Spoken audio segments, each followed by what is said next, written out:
Hello friends, आप सभी को मेरा प्यार भरा नमस्कार। मैं हूं आपके साथ अमित यादव। एक केमिस्ट्री पॉइंट में आप सभी का स्वागत करता हूं। प्यारे साथियों, क्लास को डिले ना करते हुए आज की क्लास हम स्टार्ट करते हैं। प्यारे साथियों, हमारा जो लास्ट क्लास में डिस्कशन चल रहा था वो था लिक्विड स्टेट के एमसीक्यू। और एमसीक्यू की जो सीरीज थी उसमें हमने 3 पार्ट कंप्लीट कर लिए हैं। आज लिक्विड स्टेट का ये लास्ट पार्ट है, पार्ट नंबर 4। तो जिन प्यारे विद्यार्थियों ने अभी तक क्लास नहीं ली है एमसीक्यू की और लिक्विड स्टेट की थ्योरेटिकल जो क्लास है उनको, तो आप प्लेलिस्ट में जाकर के क्लास जो है वो ले सकते हैं। प्लेलिस्ट में कंप्लीट क्लासें विद एमसीक्यू डली हुई है। और जिन प्यारे साथियों ने चैनल को सब्सक्राइब कर दिया है उनका मैं बहुत बहुत धन्यवाद करता हूं। और जो प्यारे साथी इस चैनल पे पहली बार विजिट कर रहे हैं उनका भी मैं स्वागत करता हूं। आप भी चैनल को सब्सक्राइब करें, बेल आइकन को प्रेस करें जिससे इसी प्रकार का कंटेंट आपको प्राप्त हो सके। तो प्यारे साथियों, क्लास को डिले ना करते हुए आज की क्लास हम स्टार्ट करते हैं। देखिएगा, पहला जो क्वेश्चन है वो आपकी स्क्रीन पर यहाँ पे है। फर्स्ट क्वेश्चन यहाँ पे, कोलेस्टिक बेंजोएट किस तापमान पर कोलेस्टिक बेंजोएट एविरल अवस्था में परिवर्तित होता है? क्लियर है? Cholesteric benzoate convert into cholesteric benzoate at temperature. मतलब कोलेस्टिक जो बेंजोएट होता है वो किस तापमान पर एविरल अवस्था में कन्वर्ट होता है, ये आपको यहां से बताना है। तो प्यारे साथियों, मैंने आपको जब पढ़ाया था उस टाइम मैंने आपको बताया था कि कोलेस्टिक बेंजोएट हम लेते हैं। कोलेस्टिक बेंजोएट हमने लिया। कोलेस्टिक जो बेंजोएट इसको हम यहाँ पे 145 डिग्री सेंटीग्रेड टेम्परेचर देते हैं। तो यहां से कोलेस्टिक बेंजोएट अविरल अवस्था का निर्माण होता है। अविरल अवस्था का यहाँ पे निर्माण होता है। और प्यारे साथियों, एविरल जो अवस्था थी उसी को हमने क्या कहा था? Mesomorphic state. मेसोमॉर्फिक स्टेट कहा था। और मेसोमॉर्फिक जो स्टेट होती है वो प्यारे साथियों एक अपारदर्शी अवस्था होती है, धुंधली अवस्था होती है। इसके बाद मैंने आपको बताया था कि यदि कोलेस्टिक बेंजोएट जो हमें प्राप्त हुआ है एविरल अवस्था में, इसको यदि हम 178 डिग्री सेंटीग्रेड टेम्परेचर देते हैं तो यहां से कोलेस्टिक बेंजोएट प्राप्त होगा। लेकिन ये कौन सी फॉर्म में प्राप्त होगा? प्योर लिक्विड की फॉर्म में यहां प्राप्त होगा। तो प्यारे साथियों, यहाँ पे 2 टेम्परेचर आपको ध्यान रखना है। कौन कौन से टेम्परेचर आपको ध्यान रखना है? 145 डिग्री सेंटीग्रेड, 145 डिग्री सेंटीग्रेड और 178 डिग्री सेंटीग्रेड आपको यहाँ पे ध्यान रखना है कि कोलेस्टिक जो बेंजोएट होता है वो 145 डिग्री सेंटीग्रेड पर एविरल अवस्था, मध्यवर्ती अवस्था, धुंधली अवस्था, मेसोमॉर्फिक स्टेट में कन्वर्ट होता है। लेकिन यदि इसको हम 145 की जगह 178 डिग्री सेंटीग्रेड टेम्परेचर देते हैं तो कोलेस्टिक बेंजोएट जो है प्योर लिक्विड का फॉर्मेशन कर लेता है। क्लियर है? आपको ध्यान रखना है। तो इसका आंसर आप यहाँ पे इजीली आप अब लगा सकते हैं कि कोलेस्टिक बेंजोएट किस तापमान पर कोलेस्टिक बेंजोएट एविरल अवस्था में बदलता है। तो इसका आंसर होगा 145 degree centigrade. Option number C is correct answer. Clear है? नेक्स्ट क्वेश्चन भी यहां से आप कर सकते हैं। देखिएगा, नेक्स्ट क्वेश्चन आपको दिया हुआ है, कोलेस्टिक बेंजोएट किस तापमान पर कोलेस्टिक बेंजोएट किस तापमान पर कोलेस्टिक बेंजोएट स्पष्ट तरल स्वच्छ द्रव, जिसको हम क्लियर लिक्विड कहते हैं, क्लियर लिक्विड में कन्वर्ट हो जाता है। तो इसका आंसर आप बता ही सकते हैं। अभी मैंने आपको बताया 178 डिग्री सेंटीग्रेड जो टेम्परेचर होता है उस पर कोलेस्टिक जो बेंजोएट है वो स्वच्छ द्रव का क्या कर लेता है? निर्माण कर लेता है। तो 2 क्वेश्चन यहां से हुए। कोलेस्टिक बेंजोएट एविरल जो अवस्था है, मेसोमॉर्फिक जो स्टेट है उसमें 145 डिग्री सेंटीग्रेड पे कन्वर्ट होता है और कोलेस्टिक बेंजोएट स्वच्छ लिक्विड में 178 डिग्री सेंटीग्रेड पे कन्वर्ट होता है। क्लियर है? देखिएगा, नेक्स्ट क्वेश्चन की तरफ मैं मूवमेंट यहां से करता हूं। नेक्स्ट क्वेश्चन आपकी स्क्रीन पे दिया हुआ है और क्वेश्चन देखिएगा क्या दिया हुआ है यहाँ पे, मिश्रित द्रव क्रिस्टल। क्लियर है? मिश्रित द्रव क्रिस्टल स्मैक्टिक लिक्विड क्रिस्टल में कब कन्वर्ट होता है? तो यहां पे मैंने आपको बताया था प्यारे साथियों, ये ध्यान रखना आपको कि मिक्स्ड लिक्विड जो क्रिस्टल होता है उसको समझाने के लिए भी हमने कोलेस्टिक बेंजोएट का एग्जांपल लिया था। ये एक मिक्स्ड लिक्विड क्रिस्टल को हम समझा रहे हैं। कोलेस्टिक बेंजोएट का हमने एग्जांपल लिया था। कोलेस्टिक बेंजोएट मैंने आपको बताया था 72 डिग्री सेंटीग्रेड पर यहाँ पे कोलेस्टिक बेंजोएट का फॉर्मेशन होगा, लेकिन ये इसकी स्मैटिक फॉर्म होगी। 72 की जगह यदि हम इसको 78 डिग्री सेंटीग्रेड टेम्परेचर देते हैं तो कोलेस्टिक बेंजोएट बनेगा, लेकिन ये इसकी न्यूमेक्टिक फॉर्म होगी। और इसको यदि हम कितना टेम्परेचर दें, 83 डिग्री सेंटीग्रेड टेम्परेचर दें, तो यहां से आपका कोलेस्टिक बेंजोएट जो है कोलेस्टिक बेंजोएट बनाएगा, लेकिन ये कौन सी फॉर्म में कन्वर्ट होगा, प्योर लिक्विड के फॉर्म में कन्वर्ट होगा, स्वच्छ द्रव में परिवर्तित होता है। तो प्यारे साथियों, यहाँ पे आपको 3 टेम्परेचर ध्यान रखने हैं, 72 डिग्री सेंटीग्रेड, 78 डिग्री सेंटीग्रेड और 83 डिग्री सेंटीग्रेड। क्लियर है? ये तीनों टेम्परेचर आपको यहाँ पे ध्यान रखना है, 72 डिग्री, 78 डिग्री और 83 डिग्री। 72 डिग्री सेंटीग्रेड पर ये स्मैक्टिक की भांति व्यवहार करेंगे, 78 डिग्री पर न्यूमैक्टिक की भांति व्यवहार करेंगे और 83 डिग्री पर ये स्वच्छ द्रव में कन्वर्ट होंगे। तो देखिएगा नेक्स्ट क्वेश्चन, यहां से आप इजीली बता सकते हैं प्यारे साथियों, मिश्रित द्रव क्रिस्टल स्मैक्टिक में कब कन्वर्ट होंगे, 72 डिग्री सेंटीग्रेड। इसका ऑप्शन नंबर सी यहाँ पे करेक्ट होने वाला है, 72 डिग्री सेंटीग्रेड।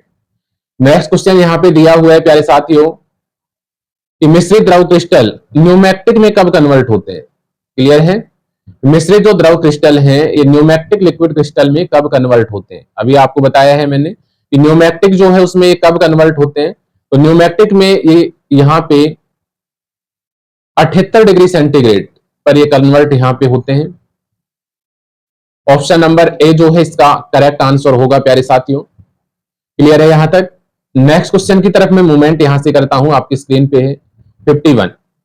देखिएगा 51 यहां पे आपको दिया हुआ है और 51 में क्या कह रहा है आपको कि मिश्रित द्रव क्रिस्टल शुद्ध द्रव में कब कन्वर्ट होता है, प्योर लिक्विड का फॉर्मेशन कब होता है। अभी आपको इसका आंसर मैंने बता ही दिया है कि प्योर लिक्विड में 83 डिग्री सेंटीग्रेड पे कन्वर्ट होता है। Option number D is correct answer होगा इस क्वेश्चन का। क्लियर है? नेक्स्ट क्वेश्चन की तरफ हम यहां मूवमेंट करते हैं। निम्नलिखित में से किसका उपयोग स्नेहक के रूप में किया जाता है। स्नेहक को इंग्लिश में प्यारे साथियों लुब्रिकेंट कहा जाता है।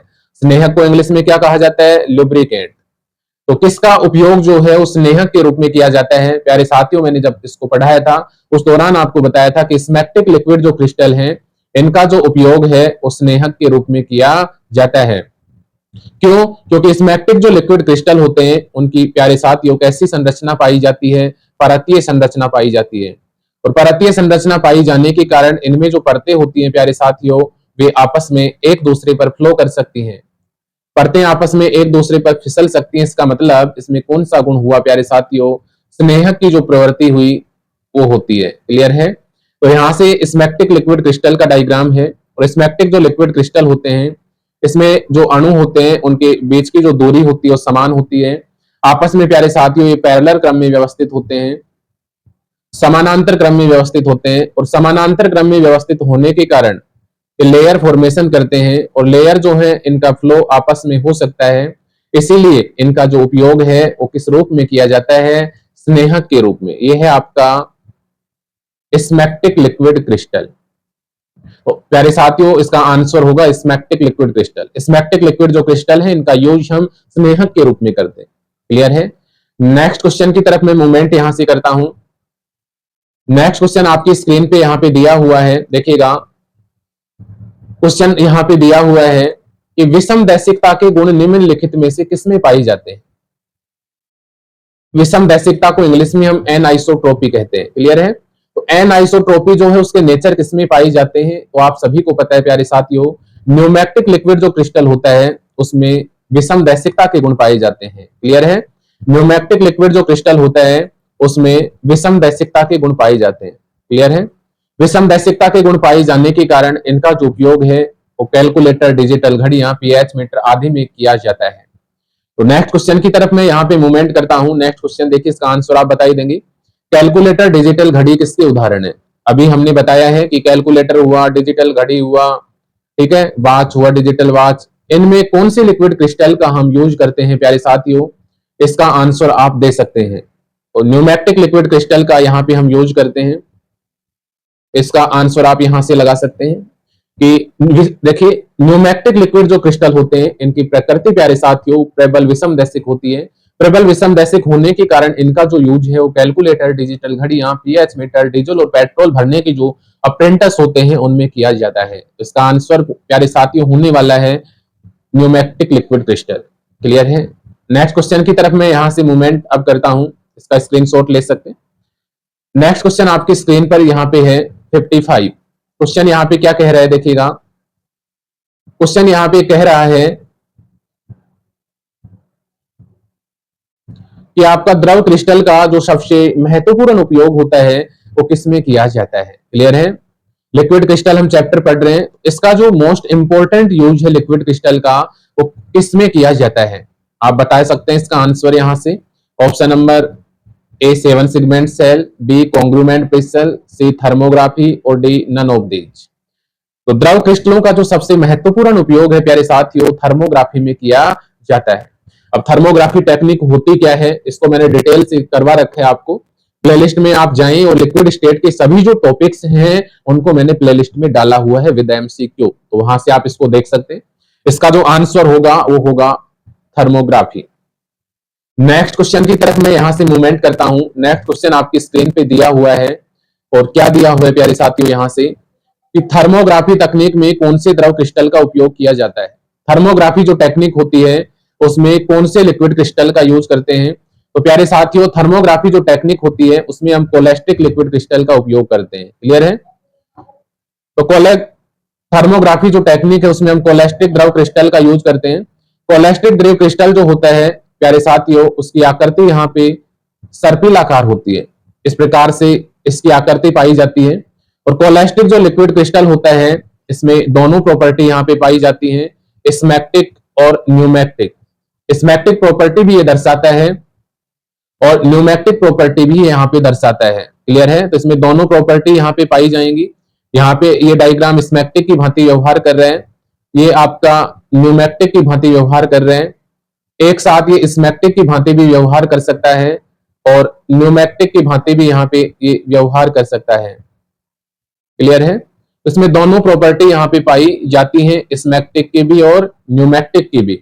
इस प्रकार का जो क्रिस्टल होता है उसको प्यारे साथियों कहा जाता है कोलेस्टिक लिक्विड क्रिस्टल। तो कोलेस्टिक लिक्विड जो क्रिस्टल होता है इसकी आकृति सर्पिलाकार होती है, छोटे छोटे रिक्त स्थान इसमें पाए जाते हैं। इसका डिटेल्स यदि आपको अध्ययन करना है तो आप प्लेलिस्ट में जाएं।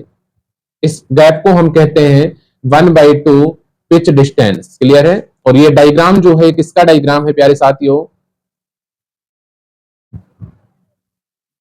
कोलेस्टिक लिक्विड क्रिस्टल का। तो इसका आंसर होगा कोलेस्टिक लिक्विड क्रिस्टल। थर्मोग्राफी जो टेक्निक होती है उसमें हम कोलेस्टिक लिक्विड क्रिस्टल का यूज करते हैं। नेक्स्ट क्वेश्चन की तरफ मैं मूवमेंट यहां पे करता हूं। नेक्स्ट क्वेश्चन आपकी स्क्रीन पे यहां पे दिया हुआ है।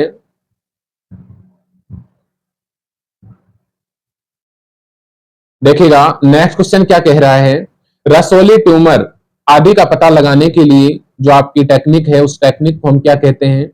तो प्यारे साथियों, आपको मैंने बताया था कि रसोली हुआ, ट्यूमर हुआ, गांठ हुआ आदि का पता लगाने के लिए हम थर्मोग्राफी जो टेक्निक है उसका यूज करते हैं। इसका ऑप्शन नंबर जो सी होगा ये करेक्ट आंसर होगा।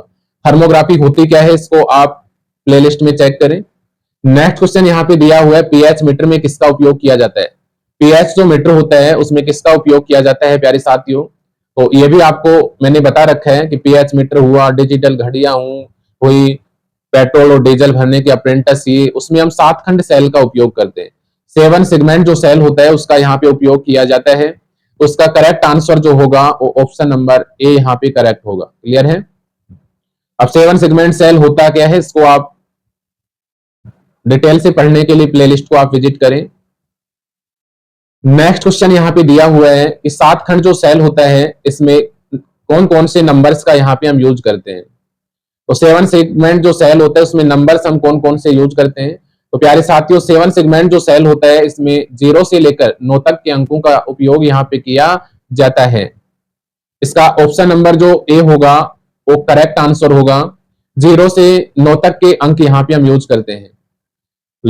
नेक्स्ट क्वेश्चन की तरफ मैं यहां से मूवमेंट करूं तो नेक्स्ट क्वेश्चन यहां पे दिया हुआ है प्यारे साथियों, 7 खंड सेल को कितने खंडों में विभाजित किया गया है। 7 segment cell is divided in how many segment. तो प्यारे साथियों, इस सेल का नाम 7 सेगमेंट सेल क्यों पड़ा, ये बताया था मैंने आपको कि इस सेल में 7 सेगमेंट होते हैं, 7 खंड होते हैं, इसीलिए इस सेल का जो नाम है वो क्या पड़ा था, 7 सेगमेंट सेल। और इसका आंसर जो होगा प्यारे साथियों वो होगा ऑप्शन नंबर बी। इसमें 7 खंड पाए जाते हैं, इसलिए सेल का नाम क्या पड़ा? 7 सेगमेंट सेल। नेक्स्ट क्वेश्चन की तरफ मैं यहां मूवमेंट करता हूं। आज की क्लास का नेक्स्ट क्वेश्चन यहां पे दिया हुआ है कि 7 खंड सेल में जो अंक यहां पे प्रयुक्त किए जाते हैं वो कहां से कहां तक मौजूद होते हैं। 7 segment cell is present at. Clear है? तो ये आपको बताया था मैंने कि अंक तो यहाँ पे हम 0 से 9 तक के यूज करते हैं, लेकिन इसमें खंड जो होते हैं वो 7 ए से लेकर जी तक होते हैं। ऑप्शन नंबर सी इसका करेक्ट आंसर होगा। और 7 सेगमेंट जो सेल होता है इसका डायग्राम भी हमने बनाया था। इस प्रकार से इसका डायग्राम होता है 7 सेगमेंट सेल का। क्लियर है? जैसे ये आपका ए हो गया, ये बी हो गया, ये सी, ये डी, ये ई, ये एफ और ये आपका जी। तो ए से लेकर यहाँ पे जी तक 7 खंड इसमें पाए जाते हैं, इसीलिए इस सेल का नाम क्या पड़ा प्यारे साथियों? 7 सेगमेंट सेल पड़ा। नेक्स्ट क्वेश्चन की तरफ मैं मूवमेंट यहां से करता हूं कि 7 खंडों वाली सेल में किस प्रकार की द्रव क्रिस्टल का यूज करते हैं। What types of liquid crystal use in 7 segment cell. 7 जो सेगमेंट सेल होता है इसमें कौन से क्रिस्टलों का उपयोग करते हैं प्यारे साथियों? इसमें न्यूमेटिक लिक्विड क्रिस्टल का यूज हम करते हैं। मैंने आपको बताया था न्यूमेटिक लिक्विड क्रिस्टल जो होते हैं इनकी प्रकृति प्रबल, विषम, दैसिक, एनाइसोट्रोपी होती है, इसलिए इनका उपयोग जो है वो 7 खंड सेलों में किया जाता है। क्लियर है? यहां से इसका स्क्रीनशॉट आप यहां से ले सकते हैं। नेक्स्ट क्वेश्चन की तरफ मैं मूवमेंट करता हूं। लास्ट क्वेश्चन आज की क्लास का हमारा, और लास्ट क्वेश्चन यहां पे दिया हुआ है प्यारे साथियों कि सर्वांग समता सिद्धांत किसके द्वारा दिया गया था।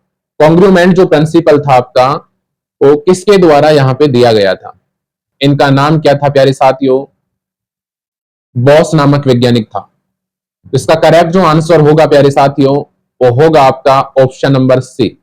ऑप्शन नंबर सी इसका करेक्ट आंसर होगा।